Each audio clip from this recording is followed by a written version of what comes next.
of engagement, how the kind of force that should be used when certain things are done, because you have different individuals, interpreting the video that has been seen so far to say, oh, this was right, this was wrong, and the likes. But in terms of the use of force by the Nigerian police, what do you make of all that played out? By the way, the name of the victim is Paul Kendi Alade. That is his name. He was 15 years old when his life was cut short. I'll start with you, Barabas. Okay, thank you very much, Lulu. Let me start by saying today is a very sad day for me, and I've been very sad since yesterday, since I've been seeing those videos, and I feel the pain of a father, the pain of parents, and for one to witness live and direct the shooting and killing of your son, and even for the siblings to also witness such. I mean, it's such a gruesome thing. It's unfortunate. It's sad, and I expect that such a thing will not happen again in our climate, or shouldn't be happening in our climate. It's a situation whereby I am disappointed for me in the Nigerian police. I think they are better trained than what we saw. Some of the videos I saw. Well, I don't want to maybe make judgment as it were right now, but from the video we saw, I think the use of force is a thing that is really controlled, really controlled. I mean, before you use live ammunition on anybody, you must either be threatened, or maybe that person threatens the life of others. I mean, and I have not seen any of such in all of the videos I've seen, or all of the accounts we have gotten. And the sad part of it, the very painful part of it, is the fact that up till this very moment, I've not heard anything from the PPRO of the Nigerian Police or your state, or any of the officials within the state, for us to even have an idea of exactly what the police, officials. The police, the government has said something. The police especially, yes. Okay. Well, the government said something, yes, but we need the police to come. If they are not involved, let's know. Maybe that those people are not their personnel, but if they were involved, let's know what is the level of involvement and all of that has happened. Let them give us explanation. Who are the people in this whole drama and all of that?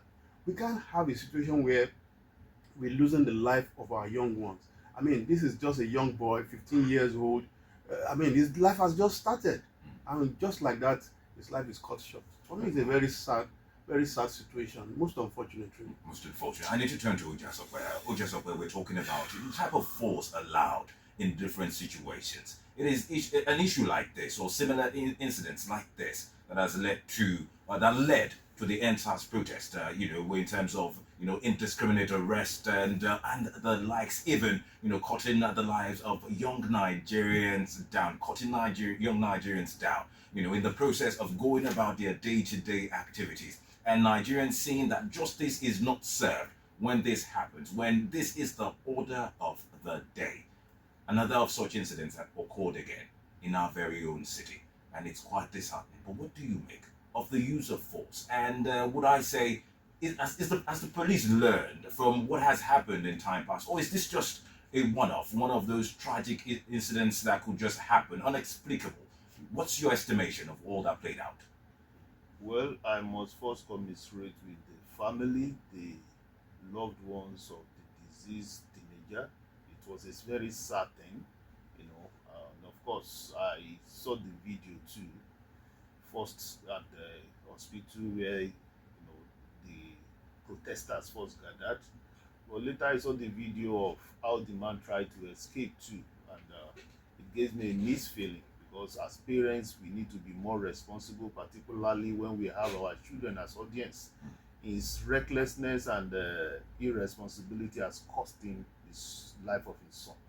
As much as we must blame the Nigerian police and the law enforcement agents, it still does not take away what necessitated all their unwarranted life, harm at that situation. It was so sad, very sad. That young boy, very promising, and that's the end of it. So as much as possible, I have always complained about the way our policemen carry firearms everywhere.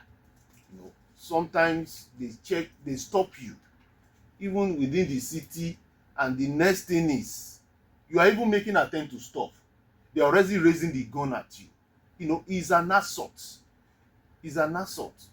But we are just so used to it in this country that police carrying firearms, even when there is no state of emergency, when there is no evidence. I once accused a policeman that, look, you are stopping me like a criminal, but you will be unhappy if I treat you like a road cop until you prove otherwise, because you are treating me like a criminal until I prove otherwise. Suppose I treat you too as a bad policeman until you prove otherwise, how would you feel? He was not able to answer me. But that is what we experience in this country. Policemen treat average Nigerian as a criminal until they prove otherwise.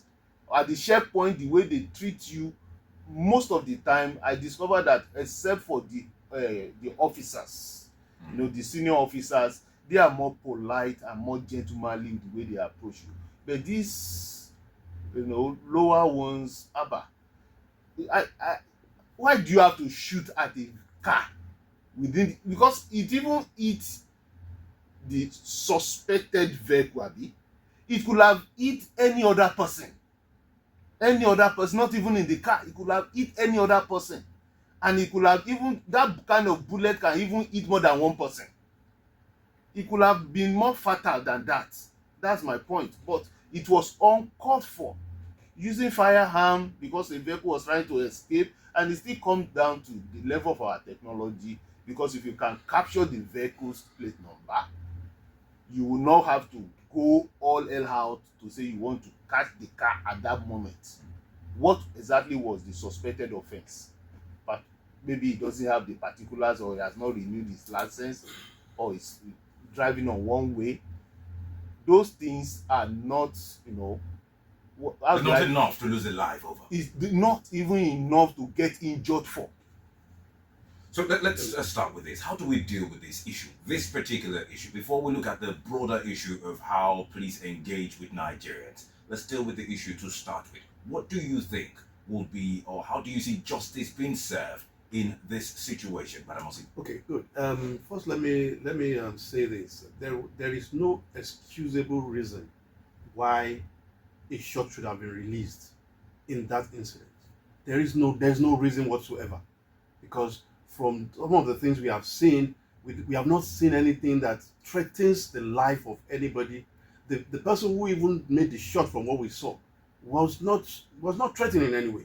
So I think it speaks to the rules of engagement. It speaks to the use of firearms. And I know the Nigerian police train their men properly in terms of the use of firearms. But some of these policemen are very, very indisciplined, and they abuse the use of these firearms they carry around. And that's most unfortunate. Now you have lost the life of somebody you cannot return. Now, talking about how do we, going forward, and how do we treat this case? Yes. I expected that as at yesterday evening, we should have gotten information from the Nigerian Police Force, Oyo State Command, in terms of what exactly happened. They should have given updates. They should have been putting out information as to who did what, who is culpable for what, and what exactly happened. They should have fed us with this information so that people, nerves could be calmed. Even the parents and all of the siblings also would have been subjected to some level of maybe psychological treatment and all of that. That would help them.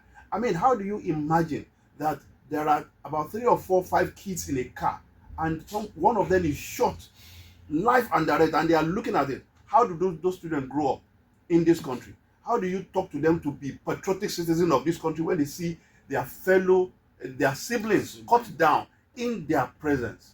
I mean, it's most unfortunate. I think going forward, the Nigerian police this morning should come out and tell us exactly what happened, who is culpable for this, and somebody must be held to be accountable for all of that happened so far. I mean, it's interesting what you've mentioned, the far-reaching effect of this on not just the family, even the colleagues who are writing work at this time. Yes. I wonder how they'll be able to write this examination and they will fare well. I mean, that's something that should be looked into also. But yes, one thing has been left out. How can the police ensure, how can we ensure that we help the police to do better going forward? Because we don't want to see incidents like this again. How do we ensure to help the police? We have to help them because it's our lives that's at risk. Well, one of the things I've always advocated for is that even as citizens, when you approach checkpoints, you have to act responsibly. It's very, very important because Nigeria is happening to everybody. The same way it's happening to us, it's happening to these policemen too. Sometimes some of them are high. I'm serious. You see a policeman that is high. Is it under normal influences? No. So you now want to prove your right unreasonably. So I engage them civically, responsibly. I don't assume that every policeman at the junction is in his right frame of mind. Some of them have not paid their children's school fees. Some of them are desperate, are frustrated, and you want to approach them anyhow, and they are carrying gun. A man that is carrying gun and is frustrated, you want to talk to him anyhow to compound his problem. I believe that as Nigerians, we have to have this emotional intelligence to know how to address people. Somebody that has been in the sun for maybe for the past 6 hours, you now get to the junction, is stopping you. That's when you are now thinking that you are a big man. Wind down, talk to them responsibly.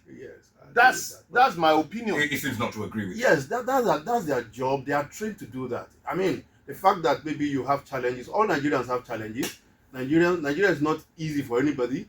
I have my challenges. I have stress. I have stress I'm going through. Getting to this station this morning was not easy for me, was stressful. So, I mean, each and every one of us go through one form of stress or the other. And we cannot, for that reason, not do our job correctly the way we are trained to do it. It's not an excuse not to do their job. I'm not saying that. I'm just saying, how do we help them? The way we can help them is to approach them responsibly. That's just my point. All right. Should there be some major reforms in policing? Because that was what was, that was the outcry during